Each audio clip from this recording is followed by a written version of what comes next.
सबसे पहले जो आज हम बात करने जा रहे हैं वो बात करने जा रहे हैं अरुणाचल प्रदेश के बारे में, क्योंकि वहां पर बाढ़ से कोहराम मचा हुआ है, हालात बहुत ज्यादा खराब हैं और कुल मिलाकर हम कह सकते हैं कि अरुणाचल प्रदेश में बाढ़ का प्रकोप लगातार बढ़ रहा है। जरा तस्वीरें देखिए एक बार।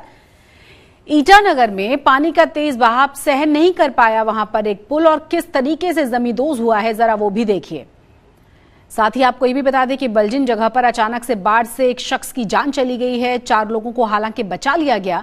ईटानगर के नाहरलगुन में बाढ़ और भूस्खलन से 2 महिलाओं की मौत की खबर है। ईटानगर से करीब 20 किलोमीटर दूर है असम अरुणाचल सीमा के होलोंगी शहर में बाढ़ से 4 लोगों के लापता होने के बाद एनडीआरएफ ने एक महिला का शव बरामद कर लिया है।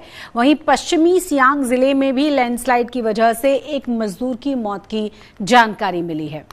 तो कुल मिलाकर चाहे आप असम की बात कर लें, अरुणाचल प्रदेश की बात कर लें, हर जगह पर त्राहिमाम मचा हुआ है। तस्वीरें अपने आप में बयां करने के लिए काफी हैं कि आपको यहां पे सड़कें लगेंगी ही नहीं, लगेंगी पूरी तरह से नदी तालाब बन चुकी हैं और बहाव इतना तेज है कि बच पाना बड़ा मुश्किल।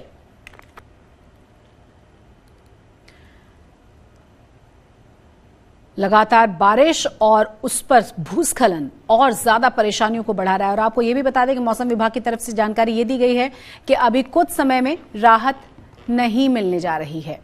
तस्वीरें हम आपको दिखा रहे हैं। लगातार रेस्क्यू पर काम जारी है। एनडीआरएफ, एसडीआरएफ की टीमें लगातार काम कर रही हैं, सेना के जवान लगातार लगे हुए हैं।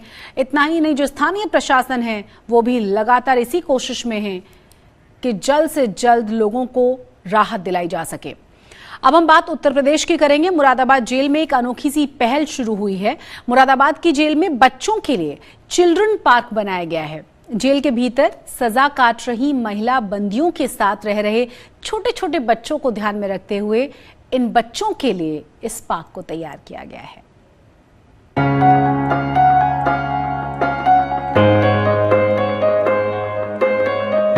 उत्तर प्रदेश की मुरादाबाद जेल में एक अनोखी पहल हुई है। मुरादाबाद की जेल में बच्चों के लिए चिल्ड्रन पार्क बनाया गया है। जेल के अंदर सजा काट रही महिला बंदियों के साथ रह रहे बच्चों को ध्यान में रखते हुए इस चिल्ड्रन पार्क को तैयार किया गया है। जेल में बने चिल्ड्रन पार्क में बच्चों के लिए कई तरह के झूलों और खेल खिलौनों का इंतजाम किया गया है। पार्क में खेलने से बच्चों का मानसिक और शारीरिक स्वास्थ्य ठीक रहेगा। जिला कारागार में चिल्ड्रन पार्क बनने से यहाँ रह रहे बच्चों में खुशी का माहौल है। हमारा ये प्रयास है कि अब इस चिल्ड्रन पार्क में ऐसे खिलौनों की व्यवस्था की जाए जिसके माध्यम से बच्चे खेल खेल में पढ़ना भी सीख सकें, जैसे गिनती, ABCD और ओलम आदि पढ़ सकें। ये व्यवस्था भी की जा रही है। फिलहाल मुरादाबाद जेल में 8 बच्चे रह रहे हैं जो रोजाना इस पार्क में 1 घंटा खेलते हैं। जल्दी बच्चों के लिए पार्क में खेलते हुए गिनती और ABCD सीखने का इंतजाम भी किया जाएगा। उत्तर प्रदेश के दूसरे जिलों के जेल अधिकारियों को भी अपने अपने जिले के कारागार में जल्द से जल्द चिल्ड्रन पार्क तैयार करने के निर्देश दिए गए हैं। तो ये वाकई में एक बड़ी खूबसूरत पहल है, खास तौर से बच्चों के नजरिए से। यूपी सरकार ने प्राथमिक स्कूलों को लेकर एक बड़ा फैसला किया है और अब सरकारी स्कूलों में आधार कार्ड को अनिवार्य कर दिया गया है। मिड डे मील के अलावा यूनिफॉर्म, किताबें जैसी सुविधाओं के लिए स्कूल में बच्चों के आधार कार्ड का सत्यापन अनिवार्य कर दिया गया है। कोशिश यही है सरकार की कि जो धांधलियों की खबर आती है, जो लगातार करप्शन की जानकारियां मिलती हैं, उसे रोकने में आसानी हो पाए।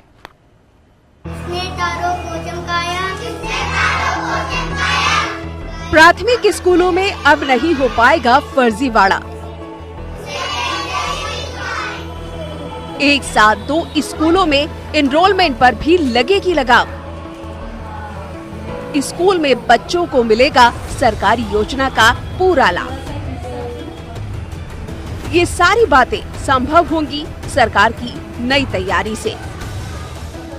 यूपी सरकार ने प्राथमिक स्कूल के छात्रों के लिए आधार कार्ड अनिवार्य कर दिया है। छात्रों के आधार कार्ड का रिकॉर्ड स्कूलों में रखा जाएगा, जिसके सत्यापन के बाद ही उन्हें मिड डे मील, यूनिफॉर्म और किताब जैसी सुविधाएं दी जाएंगी। उत्तर प्रदेश में सरकारी प्राइमरी स्कूल में पढ़ने वाले बच्चों के लिए अब आधार कार्ड जरूरी है, क्योंकि जिस तरह की सुविधाएं उनको मिलती हैं वो अब उनको तभी मिल पाएंगी जब उनका अपना आधार कार्ड होगा। इससे पहले माता या पिता में से किसी एक के आधार कार्ड पर वो सुविधाएं मिलती थी और वो भी कई बार जरूरत पूरी नहीं कर पाते थे, आधार उनके पास नहीं होता था। लेकिन अब सरकार ने ये बिल्कुल तय कर दिया है कि आधार कार्ड बच्चों का होना जरूरी है, तभी उनको सुविधाएं मिलेंगी। आधार कार्ड की बढ़ती जरूरत को लेकर अब अभिभावक भी इसकी अहमियत समझने लगे हैं और इसी का नतीजा है कि ज्यादातर बच्चों के आधार कार्ड बन चुके हैं। आधार कार्ड बनाना तो सही है, हर जगह मतलब जरूरत पड़ती है। बिना आधार कार्ड के आजकल एडमिशन नहीं हो रहा है, तो बिना आधार कार्ड के कुछ हो नहीं सकता है। सरकार की इस मुहिम को पूरा करने में अध्यापकों ने भी पूरी कमर कस रखी है। इसके लिए वो घर घर जाकर अभिभावकों को जागरूक कर रहे हैं। हालांकि ऐसा भी नहीं है कि आधार कार्ड के बिना बच्चे को स्कूल में प्रवेश नहीं मिलेगा, लेकिन सुविधाओं के लाभ के लिए आधार लगाना अनिवार्य होगा। आधार बहुत जरूरी हो गया। पहले हम लोग एक आधार पे किसी के भी हम लोग बच्चे का एडमिशन कर लेते थे। अभी भी कंपलसरी है, बट ये ऐसा नहीं है कि अगर बच्चे का आधार नहीं है तो हम उसमें एडमिशन नहीं करेंगे। एडमिशन हमें करना है, लेकिन उसको हमें प्रक्रिया में लाकर उसका आधार बनवाकर वो कार्य पूरा करना है। अब बच्चों के आधार कार्ड के बिना यूनिफॉर्म, स्वेटर और स्कूल बैग के लिए आने वाली रकम भी बैंक से नहीं निकाली जा सकेगी। अब आप समझिए यूपी में फर्जीवाड़ा। उत्तर प्रदेश के 75 जिलों में अभी 1,30,000 प्राइमरी और बेसिक विद्यालय हैं। इनमें अभी 1,88,00,000 बच्चे पढ़ते हैं। इस बार स्कूल के एनरोलमेंट का लक्ष्य है। पहले इस तरह की व्यवस्था रही कि छात्र एक ही बच्चा दो स्कूल में नामांकन उसका हो जाता था, तो उससे कहीं ना कहीं बच्चों के नामांकन पे, बच्चों की फिगर्स पे हमको फर्क आता था। तो इससे हम सब लोग के पास में एक एग्जैक्ट फिगर्स होगा कि हमारे परिषदीय विद्यालयों में कितने बच्चे हैं। इतने सारे बच्चों तक बिना फर्जीवाड़े के सरकारी सुविधाएं पहुंचाना प्रशासन के लिए एक बड़ी चुनौती है और इससे निपटने के लिए बच्चों को आधार कार्ड से जोड़ना सबसे मुफीद तरीका है। 2 स्कूलों में पंजीकरण जैसी धांधली इसी व्यवस्था से ही रोकी जा सकती है। इस लक्ष्य को पूरा करने के लिए योगी सरकार ने 100 दिन का लक्ष्य रखा है।